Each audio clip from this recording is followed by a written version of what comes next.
కరీంనగర్ జిల్లాలో ఒక్కసారిగా కురిసిన వర్షం అన్నదాతలను నిలువున ముంచేసింది. ఆరుగాలం కష్టపడి పండించిన పంటను అమ్ముకుందామని కొనుగోలు కేంద్రాలకు తెచ్చిన రైతులు ఇప్పుడు వర్షం ధాటికి ధాన్యం తడిసి ముద్దవడంతో కన్నీరు మున్నీరవుతున్నారు. చింతకుంట వరి ధాన్యం కొనుగోలు కేంద్రం వద్ద ధాన్యపు రాశులను కాపాడుకునేందుకు రైతులు తీవ్రంగా శ్రమిస్తున్నారు. జిల్లాలో ధాన్యం కొనుగోళ్లు 96% పూర్తయ్యాయని అధికారులు కాగితాల్లో చెబుతున్నా క్షేత్రస్థాయిలో మాత్రం ఇంకా అనేక కేంద్రాల్లో ధాన్యం నిల్వలు పేరుకుపోయి ఉన్నాయని రైతులు ఆవేదన వ్యక్తం చేస్తున్నారు. దీనిపై మరింత సమాచారం మా ప్రతినిధి అజీమ్ అందిస్తారు.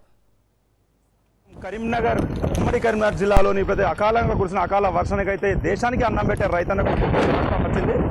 భారీ ఉరుములు మెరుపులతో కురుస్తున్న భారీ వర్షానికి రైతన్నలు ఏదైతే కొనుగోలు కేంద్రాల వద్ద కుప్పలుగా పోసిన వరి ధాన్యం ఇప్పటికీ ప్రభుత్వం కొనుగోలు చేయడంతో మన విజువల్లో రైతులు పడుతున్న కష్టాలు ఒక్కసారిగా కురిసిన భారీ వర్షానికైతే రైతన్నలు ఇక్కడ మనం వర్షంలో అనేక ఇబ్బందులు ఎదుర్కొంటున్నారు.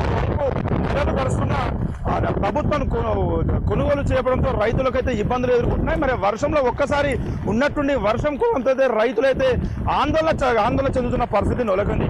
మనం చూడొచ్చు విజువల్ సార్, రైతులు అదే ఆరుగాలం కష్టపడి పండించిన పంటను కొనుగోలు కేంద్రాలకు వచ్చి ప్రభుత్వం కొనుక్కుంటుందేమో అని నెలల తరబడి వేడి చేస్తున్న పరిస్థితులు అయితే ఒకసారి కురిసిన వర్షానికి రైతన్నలకు ఏదైతే మ్యాచర్ వచ్చి ధాన్యాన్ని మిల్లులకు తరలించే క్రమంలో అయితే వర్షం కూడంతో రైతన్నల ఆ పరిస్థితి ఆందోళనకరంగా మారిందని చెప్పొచ్చు.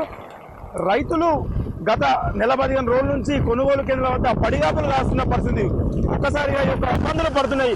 ఇప్పటి వరకు ఉమ్మడి కరీంనగర్ జిల్లాలో 90% వరకు పూర్తుందని ఒకవైపు అధికారులు చెప్తున్నప్పటికీ మరి ఎక్కడ చూసినా కుప్పలుగా రైతులు పండించిన ధాన్యం ఉండడంతో రైతులైతే తీవ్ర ఇబ్బందులు పడుతున్నారు. వర్షంలో తడిసిన ధాన్యాన్ని కాపాడుకునేందుకు రైతులు సాయశక్తుల ప్రయత్నిస్తున్న కుటుంబం వచ్చి చిన్నారులు పెద్దలు అందరూ కలిసి ఇక్కడ ధాన్యాన్ని తడవకుండా కవర్లు కప్పుతున్న పరిస్థితులు. ఇప్పటికైనా అధికారులు వెంటనే స్పందించి వరి ధాన్యాన్ని వెంటనే కొనుగోలు చేసి నష్టపోతున్న రైతులు ప్రతి గింజలు తడిసిన ధాన్యాన్ని కూడా కొనుగోలు చేసి రైతులను ఆదుకోవాలంటే రైతులు ఆవేదన చెందిన పరిస్థితి. కరీంనగర్ నుంచి అజీం రాజ్.